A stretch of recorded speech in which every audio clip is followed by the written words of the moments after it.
The Fasting Wolf and Other Stories. Text Dharma Master Jinkai. Art Wu Lizu. English translation Householder Jingtu. Namo Amituofo. 1. A Buddha-emanated parrot inspires Amitabha recitation. The ancient Parthian Empire was a remote, desolate place. Its people knew nothing of Buddhism. They slaughtered animals, sang, drank, and amused themselves. They were extremely ignorant and foolish.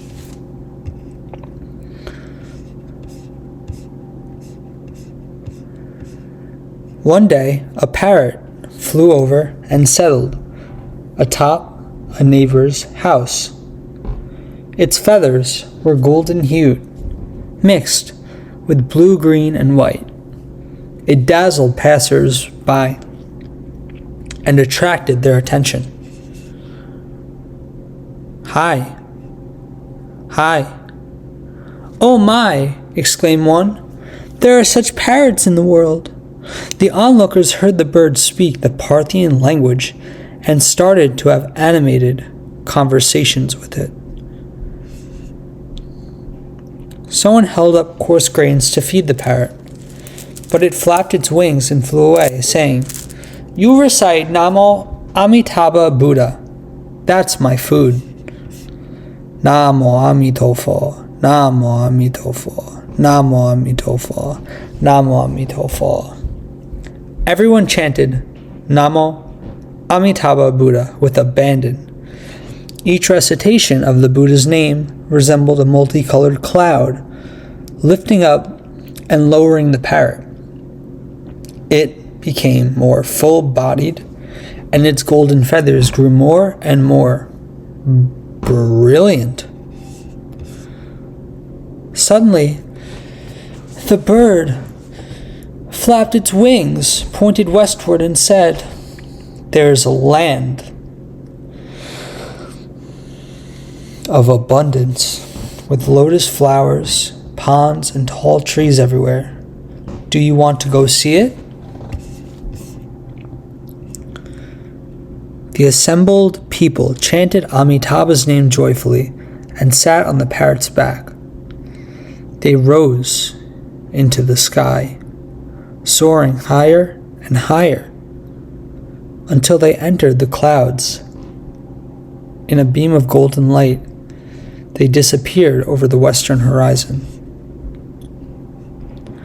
The king knew that the parrot was an emanation of Amitabha Buddha. Amazed by the unfathomable merit of the episode, he built a temple at the location. He taught the Dharma every day and urged people to recite the name of Amitabha Buddha. As a result, many of his subjects were reborn in the land of bliss. 2. A single, semi-conscious recitation dispels underworld envoys. Under the lights of the operating table, the old woman was anesthetized. The surgeon's sharp blade reflected the cold light and moved across her belly. Soon the doctors and nurses started to shiver. The heart rate monitor beside them had stopped displaying functions. Had started displaying fluctuations and flatlined. The beeping sound was hard on the ears, loudly pushing the woman towards death. A gust of black wind swept the black and white guardians of the underworld into the operating room. They grabbed the old woman and put her in iron chains. Hair disheveled, she was hauled off to a darker place. Along the way, in dark forests, many shriveled hands reached out to her. "Return my life! Repay my debt!" their owners demanded. Gripped by intense fear, she no longer cared where she was going. Amitabha Amituofo, Amituofo. Suddenly she sensed that someone was beckoning to her on a high hill far away. Firmly but tenderly came the call. Recite Amitabha Buddha. Hurry up and recite Amitabha Buddha. The old woman at once chanted, Amitabha Buddha, Amitabha Buddha. Amid a burgeoning golden light,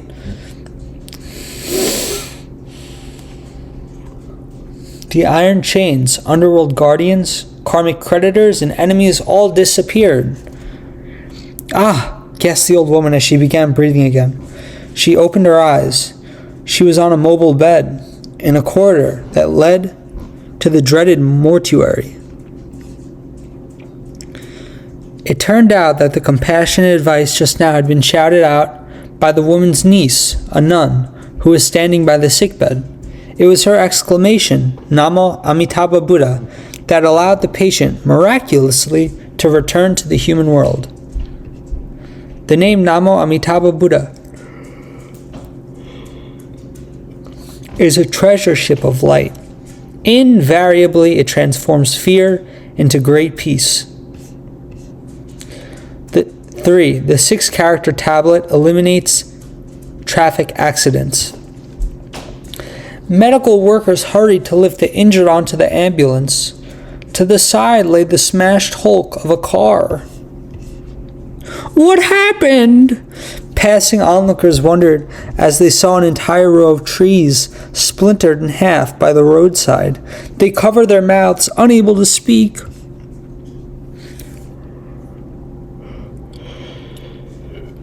Because of frequent traffic accidents at that big bend of the road, the trees on one side never grew tall. They were planted and broken, then planted again. Though there was luxuriant foliage on the other side, the atmosphere was weird and something felt amiss. The buildings on the roadside were empty, and the dilapidated doors were overgrown with weeds. Thinking the place was unlucky, people moved away. Last night, the streetlights flickered again. An old lady nearby, who had a premonition, told a fellow Buddhist friend. There were some strange noises. They scared my little Huang so much that he hid in his kennel. Sure enough, I heard in the morning that there had been another crash. Fear was written on the old woman's face. Soon a group of Lotus friends raised funds to make a tablet with the large characters Namo Amitabha Buddha in red paint. They erected it at the bend. A few days later, Dharma masters and a large group of Buddhists went to the stone tablet. Under the bright sunshine, they loudly chanted, Namo Amitabha Buddha. When the village had heard the news, he brought out the elderly and children to join in the chanting. A sense of peace and joy prevailed, and the place seemed to have recovered its former ambience of birdsong and flowers. Namo Amituofo. The stone tablet is like the gentle hand of Amitabha Buddha. It not only protects the roadside trees as they grow, but also ensures the safety of passing cars. Namo Amituofo. Namo Amitabha Buddha is just 6 words, but this is the very heart of the Buddha, forever radiating the light of love. It averts disasters and warms our hearts. 4. The trickshaw falls into the stream, but Amitabha recitation wards off disaster. June 15th, 1960, was the birthday of the city god of Taichung. Households placed offerings in their halls, burned incense, and prayed. In the evening, banquet tables were set up on the main road. The entire city of Taichung bustled with activity. But the occasion should not be celebrated in this manner, as everyone ate and drank to their heart's content. Behind the scenes was a huge wail from lives being slaughtered. The city god himself would have wept watching the scene.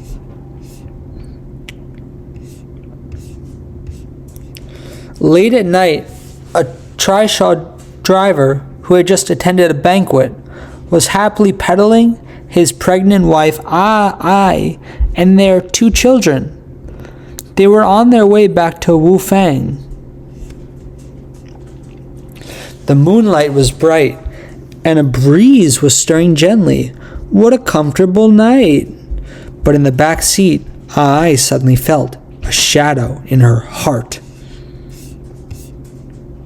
Namo Amituofo, Namo Amituofo, Namo Amituofo.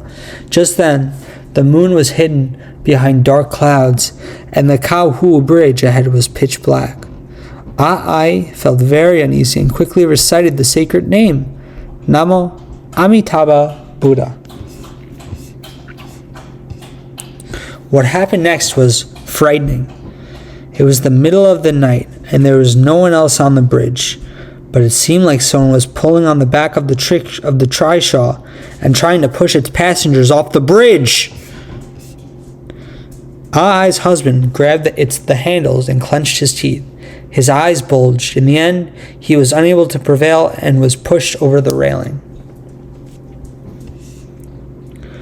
The vehicle was suspended in the air, and Ai's mind went blank.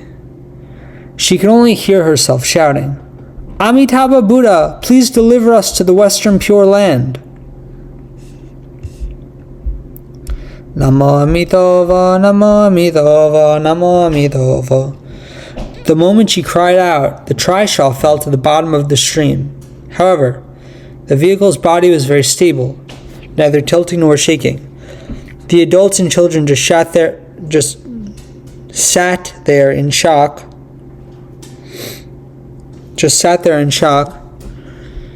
Without suffering any physical injuries. Passers-by, who were also returning home after the party, heard rustling sounds and cries for help under the bridge. Realizing that something had happened, they rushed to the riverbed and rescued Ai's family. Later, Ai carried her adorable baby to the Wufang Buddhist temple. She saw that Amitabha Buddha seemed to be smiling, just like an elderly father welcoming her home. She felt so comforted that she bent down deeply. 5. A mother recites Amitabha's name. Her son escapes disaster. It was 1963 when the old lady visited the Dharma Center. She knelt before the image of Amitabha Buddha with her hands clasped and worshipped devoutly, muttering some words. She looked happy. The previous month, she had looked in the mirror and was shocked to see her mouth sunken and full of wrinkles. She discovered that all her teeth had fallen out. Shuddering, she woke up. Fortunately, it was only a dream. The old woman felt uneasy. Later, she was persuaded by her sister-in-law to bring a small stool and sit in the hall, reciting Amitabha Buddha's name and using prayer beads. She asked the Buddha to protect her, turn misfortune into good fortune, and keep everyone safe. Boom! A few days later, her eldest son, Ah Cheng, suddenly came back from the mountains, looking disheveled. He told her about the danger he just experienced, which both surprised and comforted her. She gripped the beads even more tightly. On the day of the incident, Ah Cheng was burning charcoal in the kiln when he heard someone cry in his ear, "Ah Cheng, come home." He was stunned for a moment as there was no one else there. When he looked outside the charcoal kiln, there was only the wind blowing through the trees and no human voices. But just as he squatted down, he again heard, "Ah Cheng, come home." Ah Cheng wondered if there had been an accident at home, so he walked out of the charcoal kiln to start his journey home. Shortly afterwards, there was a loud bang, and the charcoal kiln collapsed. It seemed the entire mountain was shaking. Anxiety gripped Ah Cheng. He climbed over hills and valleys, advancing like the wind. However, the valley he was crossing was deep and scary. Ah Cheng thought that once he sat in the hanging basket, he would be able to slide along the rope through the valley like the wind. Unfortunately, a spiraling gust of wind blew him into the abyss. Into the abyss. On higher land, passers-by cried out in surprise as they watched Ah Cheng being engulfed by turbulent water below. Remarkably, Ah Cheng turned around and grabbed a clump of reeds. It saved his life.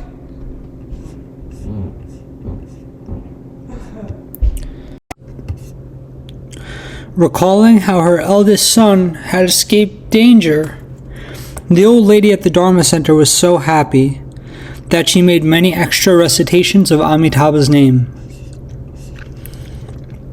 6. Reciting Amitabha, thousands of fish touch a kindly heart. During the Tianbao period of the Tang Dynasty, 2 fishermen caught a boat full of lively fish. Knowing they could get a good price, they happily steered their vessel towards a big city to sell them.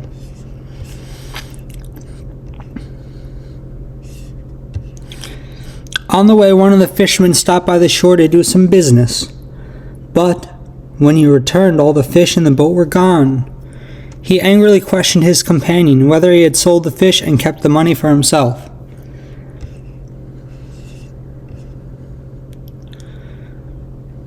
The companion made much effort to explain himself and finally paid all the money he had on his person to resolve the dispute. But he knew in his heart that the money had been entirely worth it.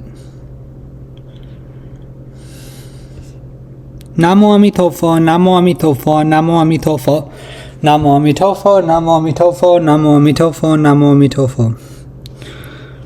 Just now, when he was alone, the bigger fish on the boat had shaken their heads and whiskers like human beings and chanted Namo Amitabha Buddha. It scared him.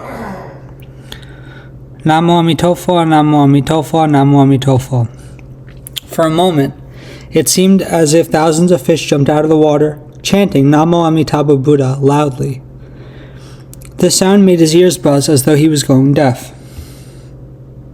Namo Amitofo. The sandbank, reeds, white splashing water, and the loud chanting of Amitabha's name thoroughly stirred his soft, childlike heart.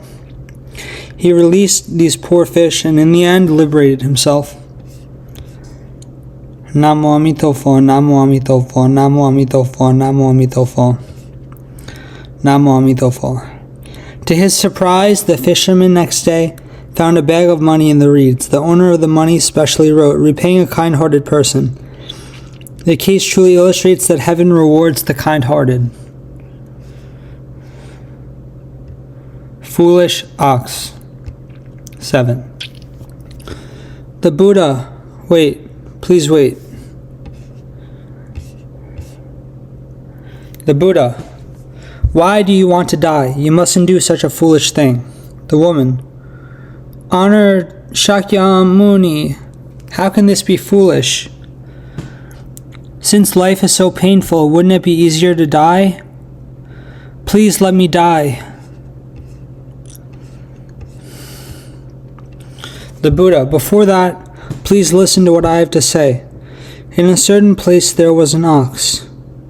Every day it pulled a cart loaded with heavy items over the hills and ranges to a certain village. It went back and forth like that each day. The woman, that's really painful. What can it do to free itself from such suffering? The Buddha, so the ox thought if there were no cart, the woman, if the cart were to break down, I'd be free.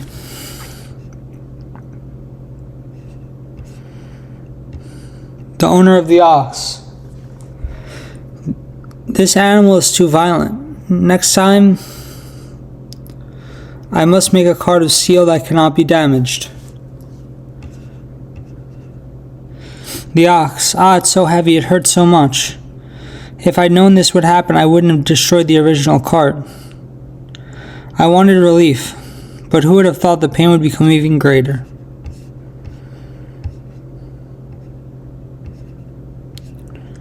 The Buddha, do you understand now? You are as foolish as the ox. The ox is a metaphor for you, and the original cart a symbol of your body. The steel cart represents the pain after death. The idea that you would be liberated after death is actually very foolish.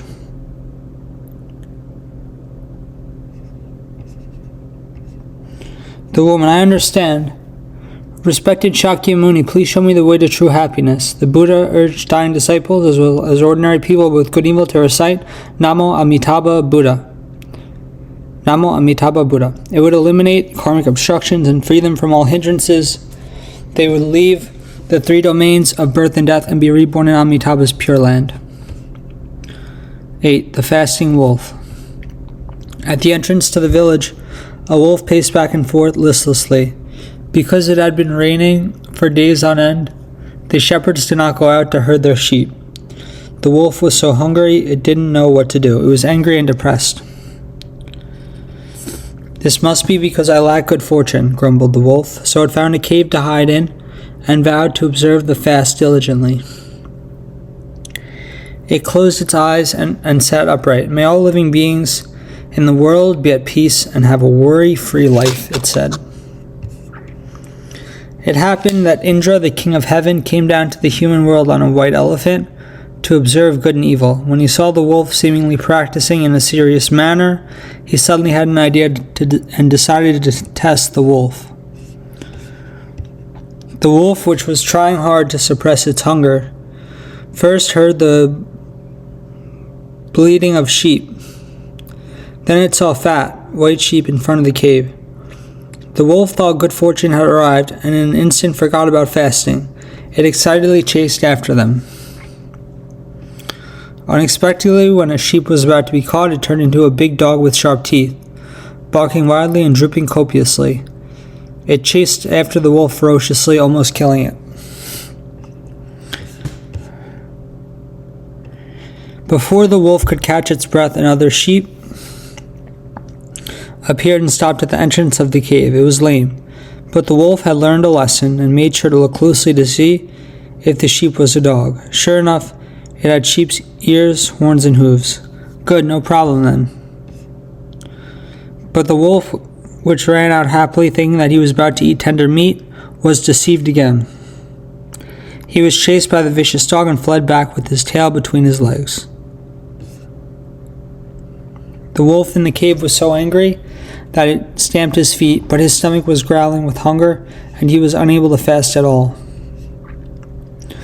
So hungry was the wolf that he could hardly see. Now a little lamb appeared in front of him, looking flustered and scared, as if calling for its mother. Furious, the wolf shouted, "Even if you turn into a piece of meat, I will not be fooled. You still want to trick me with a lamb." Helplessly, the wolf could only return to its original place and sit. It closed its eyes to contemplate quietly. The cultivation practice of ordinary people is invariably like this wolf, false and unreal. If we do not rely on the great compassionate power of Amitabha Buddha's fundamental vow, when can we truly achieve liberation? Namo Amitabha Buddha. Namo